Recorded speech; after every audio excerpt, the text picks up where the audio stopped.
Welcome back everybody to my channel where I usually post tutorials and talk really fast, but in today's video, I'm going to be introducing Soulforge, a game I've been working on the past 6 months with my friend Lilu. This is a game that is a dungeon crawler, 3D action adventure, very big word, I know. That's not going to be in the title, it's just something I've been saying to myself. And it's based in a dungeon, hence the name Dungeon Crawler. Essentially, you're playing a character who enters a dungeon and he finds a sword. And this sword has its own consciousness called an ego. Now, this sword essentially it has a little bit of sass, it has its own personality, and it has its own lore to it, which I haven't written yet, but eventually I'll get to that. But that's the basic idea of this dungeon crawler. So you're supposed to find shards, and these shards will make your weapon more strong, and it will unlock kind of memories and stuff for your player, or sorry, not your player, your sword. It can maybe get a bit confusing, but that's the idea at least. Think kind of Kane from League of Legends, or the guy Ichigo, what's his name? I'll put him up on the screen.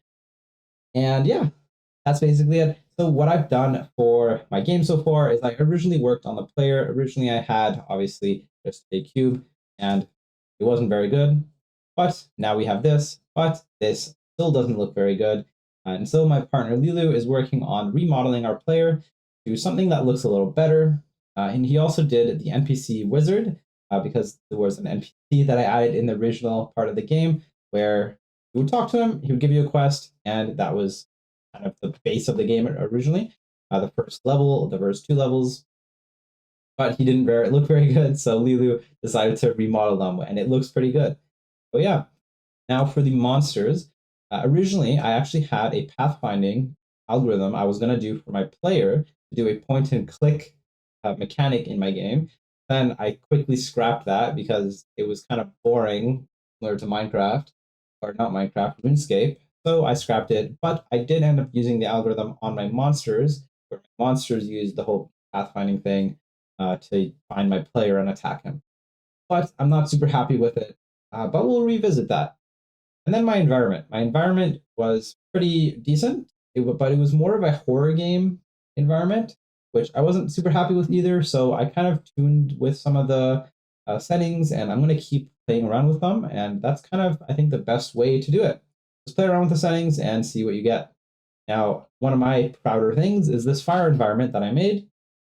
If you guys want to check out a tutorial on that, by the way, it's on my channel. Go check it out. But yeah, that's basically it. I just wanted to show you guys this cool environment fireplace that I made. And yeah, that's pretty much it for my game. But I hope to start making these devlogs a bit more often. This was one of my very first few, and it got to the point where I was trying to be a perfectionist about it, and I was pretty much not going to post at this point. So I decided to just record something and get it out there, and hopefully I'll make a few more devlogs for you guys on this game if you're interested. Let me know if you guys are more interested on the technical side, or if you're just interested to see my progress. Let me know down in the comments down below, and hopefully I will see you guys soon.